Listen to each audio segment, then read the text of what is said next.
മഴയുടെ തീവ്രത കുറവായതിനാൽ ശാന്തമായി ഒഴുകുകയാണ് ബാവലിപ്പുഴ. വയനാട്ടിൽ നിന്നും തുടങ്ങി വളപട്ടണം നദിയിലേക്ക് ചേരുന്നതാണ് ബാവലിപ്പുഴ. ബാവലിപ്പുഴയുടെ തുരുത്തിലാണ് കൊട്ടിയൂർ ക്ഷേത്രം സ്ഥിതി ചെയ്യുന്നത്. ക്ഷേത്രത്തിലേക്കുള്ള യാത്രയിൽ ബാവലിപ്പുഴയിൽ കുളിച്ചു പോകണമെന്നും പറയാറുണ്ട്. പുഴയിൽ നിന്നും എടുക്കുന്ന കല്ലുകൾ തമ്മിൽ ഉരസുമ്പോൾ ഭൂതിയാണെങ്കിൽ ശിവചൈതന്യവും, ചന്ദനം വിഷ്ണു ചൈതന്യവും, കുങ്കുമം ദേവീ ചൈതന്യവുമാണ്. പോവുകയാണെങ്കിൽ മണിത്തറയിൽ കയറി സ്വയംഭൂലിംഗത്തെ അടുത്തുനിന്ന് കണ്ട് പ്രാർത്ഥിക്കാനും തീർത്ഥവും ചന്ദനവും ലഭിക്കുകയും ചെയ്യും. പല ഭാഷകൾ സംസാരിക്കുന്നവർക്കിടയിലൂടെ ഞങ്ങളും മുന്നോട്ടു പോയി. മഷയാഗവുമായി ബന്ധപ്പെട്ടാണ് കൊട്ടിയൂർ വൈശാഖ മഹോത്സവം കൊണ്ടാടുന്നത്. അഹങ്കാരിയായ ദക്ഷ പ്രജാപതിയുടെ യാഗഭൂമിയായിരുന്നു കൊട്ടിയൂർ. ബ്രഹ്മാവിന്റെ പുത്രനായ ദക്ഷ പ്രജാപതിക്ക് പരമശിവനോട് കടുത്ത വിദ്വേഷമുണ്ടായിരുന്നു. ഒരിക്കൽ താൻ നടത്തുന്ന മഹായാഗത്തിലേക്ക് ദക്ഷൻ പ്രപഞ്ചത്തിലെ എല്ലാ ദേവീദേവന്മാരെയും ക്ഷണിച്ചുവെങ്കിലും മകളായ സതീദേവിയെയും മരുമകനായ ശിവനെയും ബോധപൂർവം ഒഴിവാക്കി. പിതാവ് നടത്തുന്ന യാഗമല്ലേ എന്ന് കരുതി ശിവന്റെ വിലക്ക് വകവയ്ക്കാതെ സതീദേവി യാഗഭൂമിയിലെത്തി. എന്നാൽ അവിടെ വെച്ച് ദക്ഷൻ ഇരുവരെയും അപമാനിച്ചു. പതിനിന്ദയും പിതാവിന്റെ പരിഹാസവും സഹിക്കാനാവാതെ സതീദേവി യാഗാഗ്നിയിൽ ചാടി ആത്മാഹൂതി ചെയ്തു. വിവരമറിഞ്ഞ് ക്രുദ്ധനായ ശിവൻ തന്റെ ജട പറിച്ചെടുത്ത് നിലത്തടിച്ചു.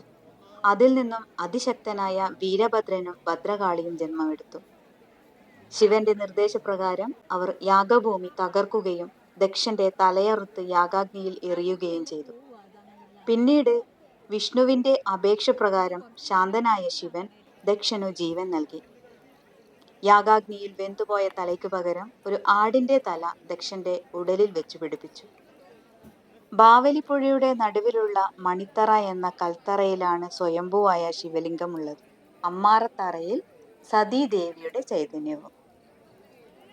മേടമാസത്തിലെ ചോതി നക്ഷത്രം മുതൽ മിഥുനമാസത്തിലെ ചിത്തിര നക്ഷത്രം വരെയുള്ള 28 ദിവസങ്ങളിലാണ് ഇവിടെ വൈശാഖ മഹോത്സവം നടക്കുന്നത്.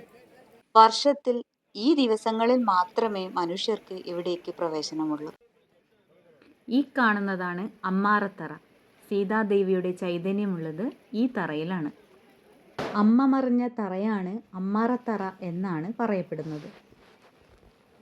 തിരുവൻചിറയ്ക്കരികിലായി ഒരു തീർത്ഥക്കുളമുണ്ട്. അതിൽ നിന്നും തീർത്ഥമെടുത്ത് കുടിക്കാവുന്നതാണ്. പടവുകൾക്ക് മുകളിലായി ഒരു പ്രസാദ കൗണ്ടർ ഉണ്ട്. അവിടെ നിന്ന് ചന്ദനവും ലഭിക്കും. ഇതിന്റെ മുകളിലായി ഇരുവശങ്ങളിലും വഴിപാട് കൗണ്ടറും ഉണ്ട്.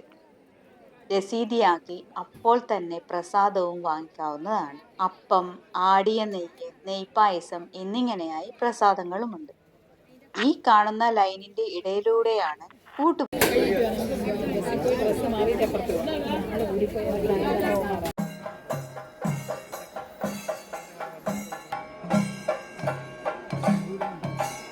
അക്കരെ കൊട്ടിയൂരിൽ ഇനി സ്ത്രീകൾക്ക് പ്രവേശനമില്ലാത്ത നാളുകൾ. തിരുവാതിര നാൾ മുതൽ മകം നക്ഷത്രം വരെയുള്ള ദിവസങ്ങളിൽ മാത്രമാണ് സ്ത്രീകൾക്ക് അക്കരെ കൊട്ടിയൂരിലേക്ക് പ്രവേശനമുള്ളൂ. ഇന്ന് മകം കലംവരവ് കഴിഞ്ഞ സ്ത്രീകൾക്ക് അക്കരെ കൊട്ടിയൂരിലേക്ക് പ്രവേശനം അനുവദിക്കുകയില്ല.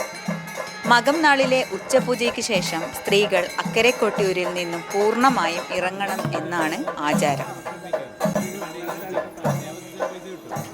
ഉത്സവത്തിന്റെ ആദ്യ ദിവസങ്ങളിലും അവസാന ദിവസങ്ങളിലും നടക്കുന്നത് കഠിനമായ താന്ത്രിക ക്രിയകളും രൗദ്രഭാവത്തിലുള്ള ചടങ്ങുകളുമാണ്.